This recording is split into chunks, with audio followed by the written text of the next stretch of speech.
বিসমিল্লাহির রহমানির রহিম।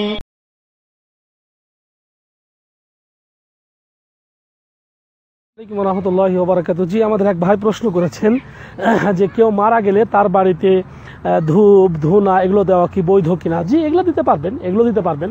স্বাভাবিক মানুষ যখন মারা যায় তখন এ ধরনের একটা গন্ধ হয়, যে গন্ধগুলো ধূপ টুপ এগুলো দিলে পারে আগরবাতি অনেকটা দূর হয়ে যায়, দিতে পারবেন, এটা বৈধ রয়েছে, এটা কোনো কিছু নয়। কিন্তু যেটা বললেন যে 3 দিন পর সিন্নি খাওয়ানো, এটা কোনো শরীয়ত সম্মত বিধান নয়।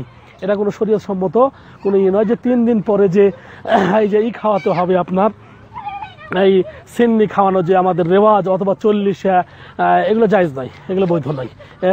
বরং এর থেকে তার জন্য দোয়া করতে হবে, তার জন্য সাদকায়ে জারিয়া করতে হবে, এমন সাদকা যেটা প্রবাহমান, তাহলে কি সওয়াব পাবে। জাযাকাল্লাহ।